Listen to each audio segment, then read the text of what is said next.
네, 방송 언어 구조 3차 시 영상 강의를 시작하도록 하겠습니다. 우리가 지난 2차 시에 3.1점, 3.3 두음 법칙에 대한 이야기를 하면서 물론 이게 이 한자음과 관련된 것이지만 기본적으로 한국어의 경우에는 한국어의 의문체계에서는 그 두음, 즉 간단히 말해서 단어의 첫머리에 특히 유음이 오는 그런 제약 조건이 있다. 그래서 물론 여기서 니은이 탈락하는 한자의 본음이 니은인 경우 탈락하는 경우도 있지만 리을의 경우에는 반드시 탈락을 하고 또 형태가 니은으로 바뀌는 경우도 있기 때문에 한자음의 니은이 발음이 안 되는 것은 아니지만 리을의 경우에는 한자음이나 고유어의 경우에도 그 어두의 발음이 되는 것에 제약이 있다는 그런 이야기를 계통적으로 알타이어라는 어떤 계통의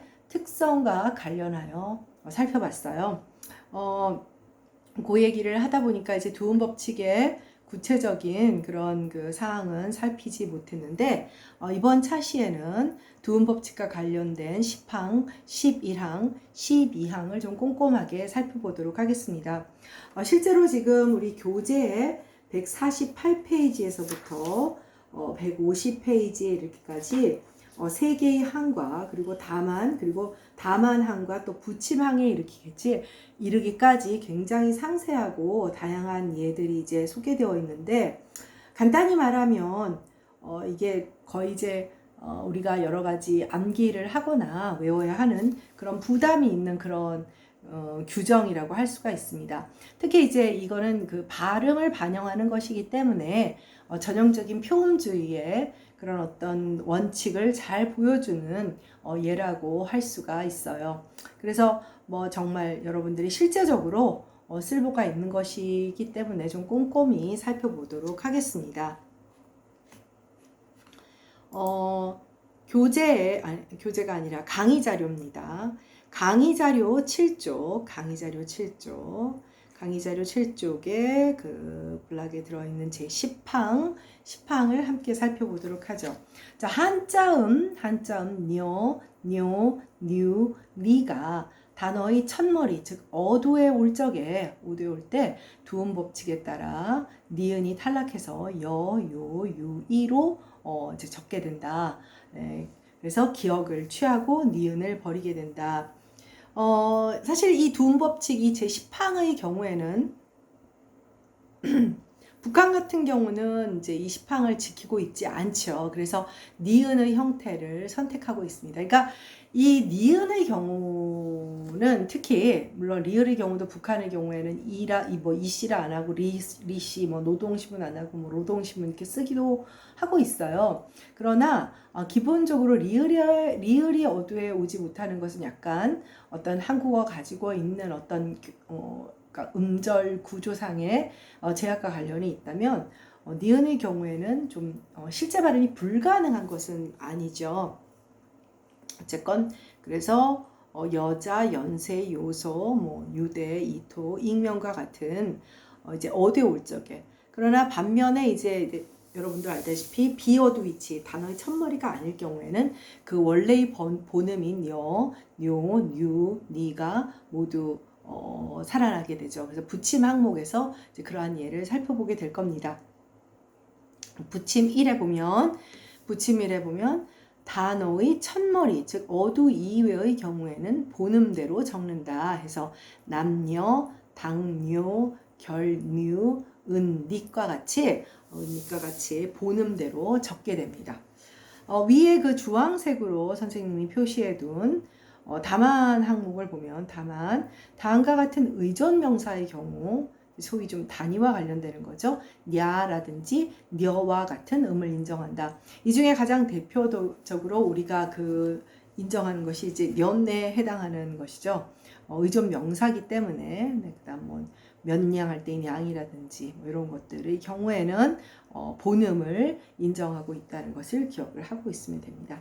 부침이를 우리가 함께 봤고요. 이제 부침이나 부침삼, 특히 이제 부침이 같은 경우 이제 시험에 많이 나와서 남존여비, 이게 이제 남존여비가 맞냐, 남존여비가 맞냐 이런 질문을 하는 경우가 있습니다. 그래서 접두사처럼 쓰이는 한자가 붙어서 된 말에는 합성된 말이나 합성어에서 뒷말의 첫 소리가 니은 소리가 나더라도 두음법칙에 따라 쓴다. 그러니까 이 경우에는 실제 그 발음을 무시하고 있기 때문에 표음주의를 철저히 지키고 있는 그 경우라고 할 수는 없습니다.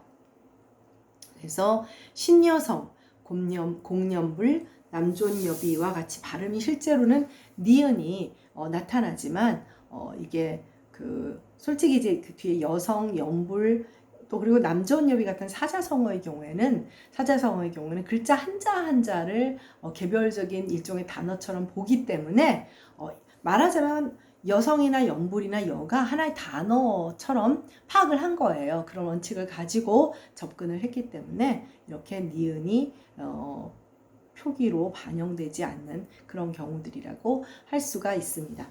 부침 3의 경우에는 한국여자대학, 그러니까 지금 조금 전에 분명히 여자가 우리가 그 어두의 경우에만 여자로 써야 되는데 이제 한국여자대학교, 서울여자대학교 이럴 경우에는 그 둘 이상의 단어로 이루어졌기 때문에 지금 방금 살펴봤던 부치미와 똑같이 이제 니은이 첨가되지 않는 드러나지 않는 한국여자대학교 대한 요소 비료회사와 같이 이제 똑같이 예를 들면 한국여자대학교 니은이 실제로는 대한 요소 비료회사 니은이 아예 발음이 안 되는 것은 아니거든요. 그러나 표기에는 반영하지 않기로 하고 있습니다.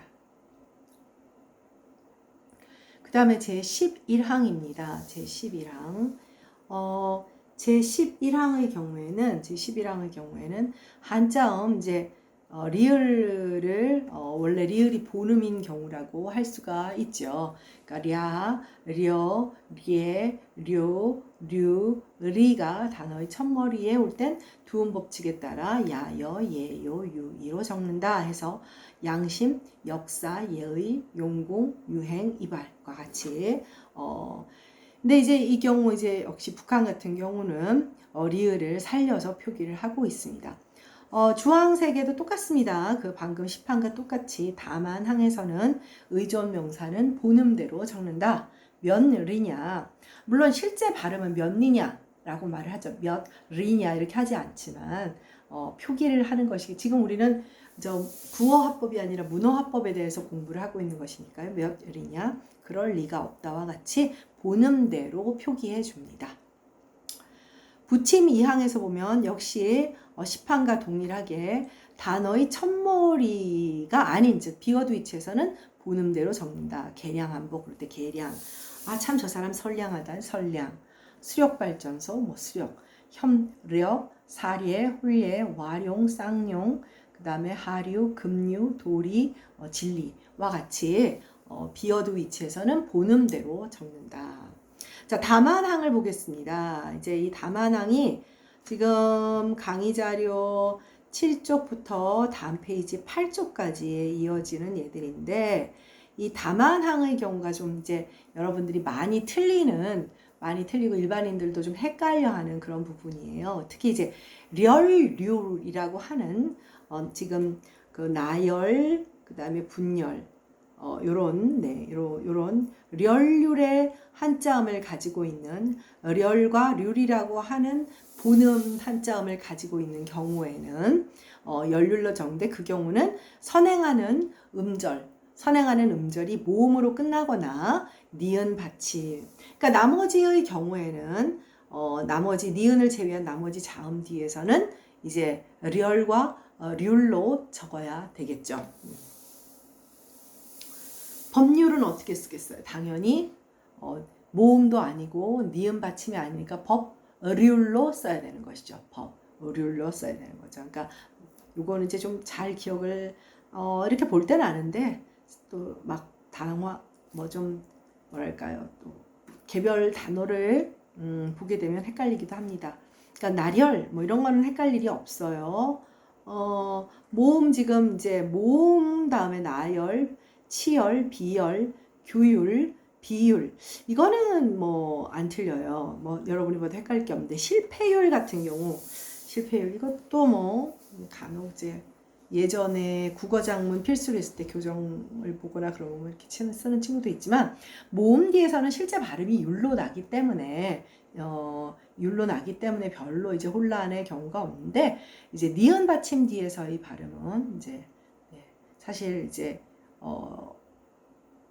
리을로 쓰는 그런 경우가 굉장히 많아요. 뭐 선율 같은 경우도 헷갈려하고, 근데 보다시피 모두 기억을 취하고 니은을 버리기 때문에 분열, 실제 발음과 상관없습니다. 표기가 분열, 또 선열, 진열, 선율, 전율, 백분율.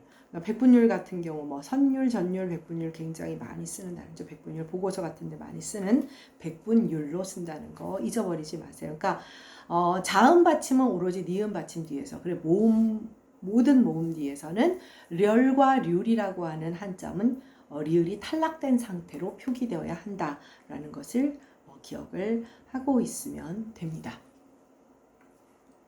네, 부침 이항을 보도록 하죠. 부침 이항의 경우에는 이제 외자로 된 이름에 성을 붙여서, 이거는 이제 사실은 사람의 이름이기 때문에요. 뭐 최린 같은 경우를 뭐 인으로 쓴다든지, 뭐 최륜을 최윤으로 쓴다, 뭐 이런 거는 뭐 방법은 없지만 기본적으로는 이제 뭐 본음대로 적을 수 있다는 것은 본음대로 적거나 또 리을이 탈락된 성 형태로 써도 상관이 없다는 뜻이죠. 예를 들면 용용자 같은 경우 어떤 사람은 룡으로 쓰고 어떤 사람은 용으로 쓰거든요. 이름의 경우에는 조금 뭐랄까요, 고유명사이기 때문에 조금 차이가 있다고 할 수가 있겠습니다. 자, 그 다음에 부침 3의 경우에는 준말에서 본음으로 소리나는 것은 본음대로 적는다. 국제연합, 그러니까 국연, 뭐 한국시각장애인 한시련, 뭐 이런 것들이죠. 지금은 뭐 교육연합, 뭐 대한교육연합, 그러면 대한교련 뭐 이렇게 했는데 요즘은 이런 단어들이 이제 한자어 준말로 잘 쓰지를 않고 영어 표현을 굉장히 많이 쓰는 것 같아요. 그러니까 에크로님이라고 하는 것인데, 에크로님의 가장 대표적인 것이 뭐냐면 여러분들이 그 영어에서 알고 있는 뉴욕을 했을 때 어떻게 써요? N.Y. 그래서 영어에서는 그 점이 일종의 줄임말이라는 뜻이 되거든요. 뭐 존 피츠제럴드 케네디 이렇게 되면 존 F. 케네디 하면은 그 앞에 이제 일종의 약어를 표기할 때 점을 찍게 되는, 그걸 이제 흔히 에크로님이라고 하는데, 국어의 경우에는 그렇게 낱개의 그 자모가 풀어쓰기가 되는 게 아니잖아요. 음절자가 글자니까요. 그래서 보통 영미권에서 말하는 에크로님이라고 할 수는 없지만 뭐 예를 들면 인문사회관 뭐 이러면 인사관 이런 식으로 일종의 줄임말이라고 해야 되죠. 그런 경우에 이제 특히 여기에 이제 그 한자음의 본음의 두음 법칙이 니은이나 리을인 경우에는 본음대로 적는 경우를 지지를 하고 있습니다. 네, 그리고 부침사도 이거 이제 여러분들이 좀 많이 조심을 해야 되는 경우라고 할 수가 있는데요. 접두사처럼 쓰이는 한자가 붙어서 된 말이나 합성어에서 뒷말의 첫 소리가 니은 또는 리을 소리가 나더라도 쓰는 것은 두음 법칙대로, 이거 신여성하고 똑같은 그런 케이스라고 할 수가 있어요. 그러니까 여기용이라고 할 수도 있지만 영리용이라고도 할 수 있는, 글쎄요, 이거 뭐 거의 여기용인 것 같은데. 그 다음에 연이을, 자, 연이을. 네, 그 다음에 연력학, 해외여행. 네, 실제 발음과는 달리 이런 경우에는 반드시 두음 법칙에 따라 쓰게 됩니다. 그리고 부치모항을 보시면 둘 이상의 단어로 이루어진 고유명사를 붙여 쓰는 경우 십진법에 따라 쓰는 수도 이렇게 서울여관, 신흥이발관 6666 이렇게 이제 표기를 한다는 것을 기억을 하고 있으면 됩니다. 네. 네, 그리고 이제 그 두음 법칙의 마지막 항 제 12항을 살펴보도록 하겠습니다. 12항의 경우에는 이제 그 한자의 본래 본음이 리을을 가지고 있던 것이 니은으로 변화하는 그런 경우라고 할 수가 있죠. 그래서 한자음 라, 레, 로, 레, 루, 르가 단어의 첫머리에 올 적에는 두음 법칙에 따라 나, 네, 노, 뇌, 누, 누로 적는다. 그래서 뭐 낙원, 내일, 노인, 뇌성, 누가, 능묘 이렇게 됩니다. 근데 이제 특히 이제 능과 같은 경우 우리 지금 우리 학교에 가까이 있는 7호선의 태릉 6호선 저 태릉이죠. 근데 사실 우리가 태릉이라고 안 하고 태능역이라고 하잖아요. 태능역이라고도 함에도 불구하고 태릉으로 쓰고 있어요. 지금 거기 부침 1을 보시면 동구릉이 있는데 동구릉이라고도 하지만 동구능이라고도 하거든요. 그러니까 설릉, 선릉의 경우와는 좀 얘기가 다릅니다. 그래서 단어 첫머리 이외의 경우에는 본음대로 적는다라고 하는 그 규정에 따라서 태능 같은 경우도 태능으로 발음됨에도 불구하고 단어 첫머리가 아니기 때문에 본음대로 적기 위해서 태릉이라고 표기가 되어 있는 것이죠. 그래서 쾌락, 극락, 거래, 왕래, 그다음에 부로, 연로, 지뢰, 낙래, 고루, 광안루, 동구릉, 가정란과 같이 본음을 살려 적게 됩니다. 부침이를 보시면 접두사처럼 쓰이는 한자가 붙어서 된 단어는 뒷말의 두음 법칙에 따라. 그러니까 접두사처럼 쓰이니까 이제 단독적인 내월, 그러니까 내월을 이제 분리해서 볼 수 있다고 본 것이고 상노인, 중노동, 비논리적과 같은. 자, 그래서 우리가 지금 이제 그 한자음의 표기와 관련된 두음 법칙 세 가지 유형을 살펴봤습니다. 네, 교재 150쪽이고요. 교재 150쪽이고 3.1점, 3.4. 네, 지금 강의 자료 8쪽 겹쳐나는 소리라고 하는 것이 있습니다. 이 겹쳐나는 소리가 바로 우리가 앞에서 쓱싹쓱싹 어디냐면요. 그 강의 교재 146쪽 146쪽에 그 제5항에 보면 싹둑싹둑 그리고 제가 선생님이 반복되는 것은 짭짭 뭐 똑똑 같은 경우는 그 경음 형태가 그대로 표기된다 이런 얘기를 했었죠. 그래서 보시면 지금 그 싹둑싹둑과는 달리 일단 지금 여러분들 9쪽에 가셔서 13항이 있습니다. 13항의 경우 똑딱똑딱 이거 왜 이렇게 됐지? 라고 하는데 사실은 똑딱의 경우에는 왜 똑딱이 아니냐 그런다면은 이제 뭐 사실 이제 그 부분에 대해서는 논란이 다소간 없지 않아 있습니다만은 똑딱이 반복되는 걸로 봐서 똑딱똑딱 쓱싹쓱싹 그러니까 싹둑의 경우에는 이게 기본 단어가 반복되지 않는다고 보는 까닭도 있습니다. 사실 굉장히 헷갈리고 뭐 여러 가지 뭐 이거는 겹쳐난다 안 한다 얘기하지만 여러분들도 조금 의구심이 생기는 부분일 거예요. 그래서 이게 시험 문제 많이 나옵니다. 싹둑, 똑딱, 쓱싹 뭐 이런 것들을 비교하게끔 하는 그런 부분이 있어요. 그러니까 이거는 조금 따로 여러분들이 외우셔야 하는 부분이라고 할 수가 있어요. 네, 8쪽으로 다시 가서 하단 3.1점, 3.4 겹쳐나는 소리에 대한 규정을 한번 살펴보도록 하겠습니다. 제13항은 표음주의와 표의주의 사이에서 매우 흥미로운 측면을 보여주는데 가령 딱딱의 경우에는 딱의 그 종성이 기억으로 끝나기 때문에 뒤에 오는 디귿음은 자동적으로 경음으로 발음이 돼요. 따라서 딱 닭으로 써도 우리는 이런 경우에는 경음으로 발음을 하게 되는데 이때는 동일 음절이 반복되는 표기로 쓰는 것을 타당하다고 받아주고 있습니다. 사실 이제 여러분들이 앞서 봤던 싹둑의 경우에 이제 이게 뭐 좀 문제가 있지 않습니까? 뭐 이렇게 얘기를 할 수가 있는데 이 경우에는 기본적으로 기역과 비읍 받침 뒤에 나는 된소리는 같은 음절이나 비슷한 음절이 겹쳐나는 경우가 아니면 된소리로 적는다 이렇게 돼서 싹둑은 기본적으로 겹쳐나는 소리가 아니라고 보기 때문이에요. 근데 이것도 뭐 싹둑싹둑 자른다 뭐 이렇게 말을 하면 가능도 하다라고 선생님도 좀 생각이 되기 때문에 이게 꼭 구별되어야 하냐라는 생각을 갖고는 있습니다만은 일단 규정은 그렇습니다. 그래서 똑딱똑딱 쓱싹쓱싹 그다음 싹둑의 경우를 좀 잘 비교해서 특히 14왕의 얘들을 섞어놓고 이 싹둑을 집어넣으면 굉장히 많이 틀리게 되는 것 같아요. 네, 그래서 기억을 취하고 13왕의 경우 한 단어 안에서 같은 음절이나 비슷한 음절이 겹쳐나는 부분은 같은 글자로 적는다. 딱딱, 쌕쌕, 씩씩, 똑딱똑딱, 쓱싹쓱싹, 연연불망.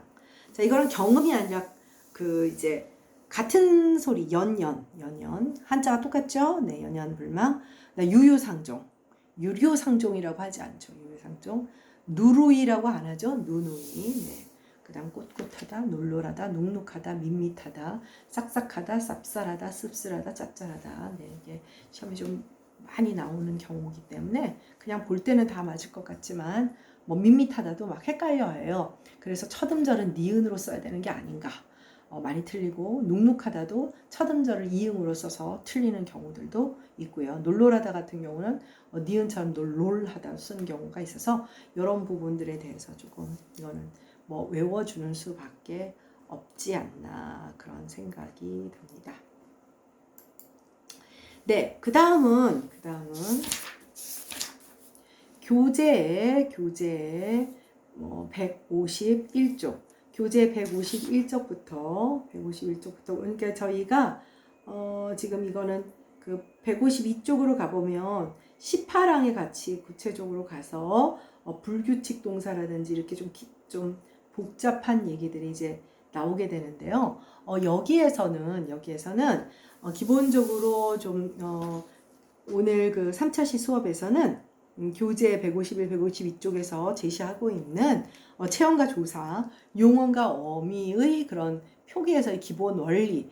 간단히 말하면 우리 다 알고 있어요. 체험과 조사 그리고 용언과 어미는 분간하여 적습니다. 분간하여 적는다. 좀 이해하기 쉽게 말하면 분철을 하는 것이죠. 그래서 체언의 어떤 자립성을 통해서 형태소를 고정해서 표의적인 기능을 강화하고 용언 어간도 분철을 함으로써 역시 표의적인 기능을 강화를 하는 거죠. 표기를 통일하고. 동시에 사실 이 부분은 각각의 체언 어간이나 용언 어간의 어떤 형태적인 그 자립성을 확보해서 표의적인 기능을 강화하는 것뿐 아니라 조사나 어미도 마찬가지입니다. 물론 이 형태가 하나밖에 없는 뭐 조사만 뭐 이런 경우도 있지만 대개의 경우 조사나 어미는 이 형태가 많기 때문에 이렇게 분간하여 분철 표기 즉 표의주의적 표기를 함으로써 현행 맞춤법의 그런 어떤 표의주의적인 원칙을 잘 고수하게 되는 것 같습니다.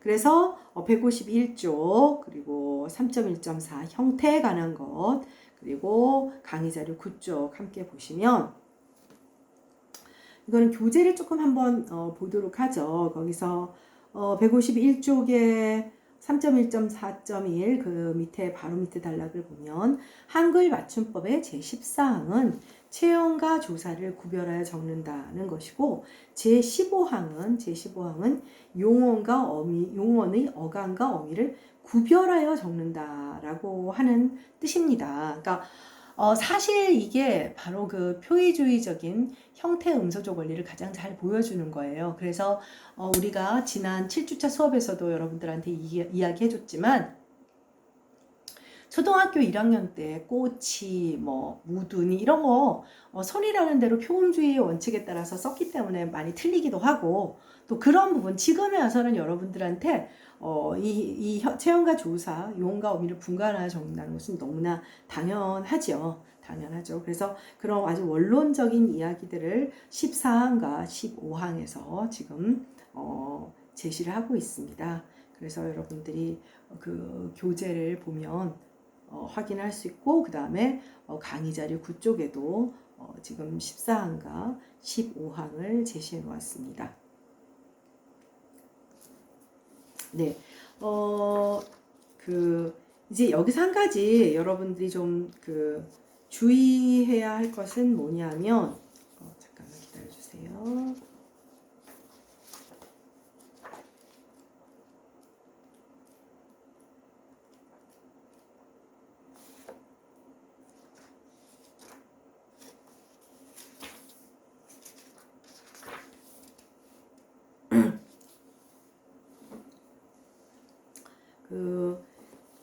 요거는 여기서 이제 여러분들이 조금 그 생각해야 볼 분은 이제 체형과 조사, 용언과 어미의 경우에 조사와 어미의 차이에 대해서 여러분들이 조금 기억을 할 필요가 있는데, 일단 여러분도 알다시피 조사와 어미는 모두 문법 형태소로서 의존적인 기능을 가지고 있죠. 그래서 조사나 어미는 단독적으로 이제 어떤 그런 쓰이는 경우는 없습니다. 그런데 조사와 어미는 여러분들 지금 이 교재에서 소개하고 있다시피 조사는 그 사자라고 하는 이 사자라는 한자 단어 자체가 이게 품사의 한 유형으로 판단을 하게 되는 겁니다. 그래서 의존 형태의 소의 경우에는 그 앞에 이제 반각 하이픈이라고 하는 붙임표를 붙이는데 조사의 경우에는 붙임표를 넣지 않아요. 그러니까 말하자면 단어의 하나로 이제 그 단어로서의 품사 자격, 나머지 명사라든지 동사라든지 형용사와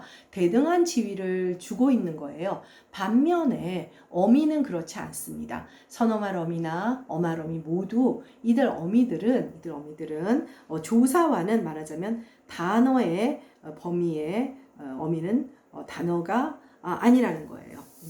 아니라는 거죠. 그러나 중요한 것은 뭐냐면 이들이 역시 그 의존 형태소이기 때문에 반드시 그 자립적으로 쓰일 수 없고, 그렇기 때문에 분간하여 적음으로써 형태 음소적 표기 원리, 즉 표의적 표기 원리를 유지할 수 있게 됩니다. 여기서 중요한 건 뭐냐면 152쪽으로 가시면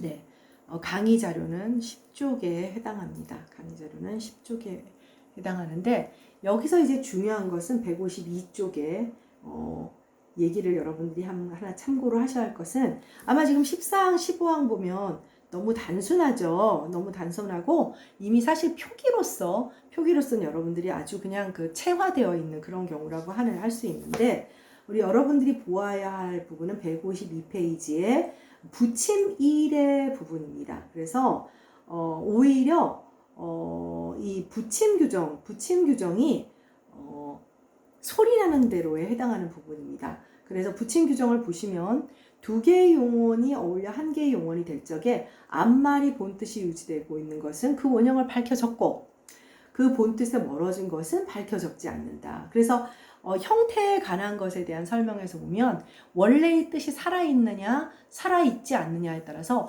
원래의 뜻이 살아있으면 분간하여 이제 말하자면 표의적 표기, 형태 음수적 표기를 유지할 수 있게 되고, 원래의 뜻이 사라지면 소리 나는 대로 표음주의, 음소적 원리에 따르게 됩니다.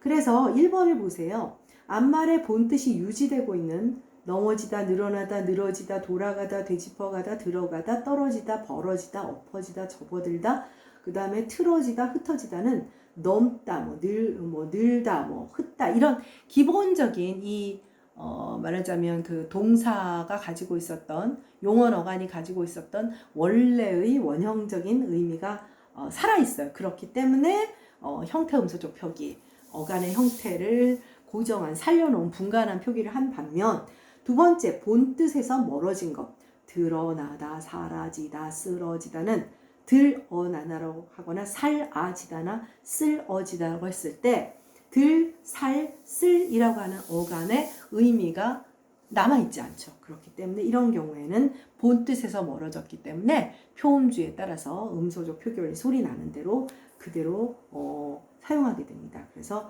지금 이제 예를 들면 그 바로 그 박스 밑에 보면 2항에 나타난 바와 같이 들다, 살다, 쓸다가 용언으로서 더 이상 자립적으로 쓰이지 않는다. 들다도 있고 살다도 있는데 쓸다도 있는데, 이렇게 생각하면 그건 여러분들이 생각하는 다른 동음이어예요. 다른 동음이어고, 드러나다에서 이 들이 뭔가 드러나는 그 의미와 관계가 없고, 사라지다의 살이 이렇게 사라지는 그 의미도 없고, 쓰러지다의 쓸이 그런 의미가 없죠. 여러분이 지금 생각하는 것은 동일한 형태의 동음이에요. 어감만이 남아있는 거죠. 그렇기 때문에 이런 경우에는 그 소리 나는 대로 음소적 표기 원리를 선택하게 됩니다. 자, 그래서 사실은 그 형태와 관한 것 요만큼이라도 여러분들하고 할 수 있을까 싶었는데 조금 들어갔게 됐고요. 오늘은 그 기본적으로 그 체험과 조사 용언과 어미의 기본적인 표의주의적 원리 그리고 예외적인 조항 그래서 원형을 밝혀 적는 경우가 적지 않는 경우 그걸 한번 살펴봤어요. 그래서 10주차에는 여러분들 아마 강의 계획서를 봐서 알겠지만 우리가 진도를 조금 빨리 나가고 있는 편입니다. 이게 이렇게 그 영상 강의를 하면 진도가 빨라지게는 되더라고요.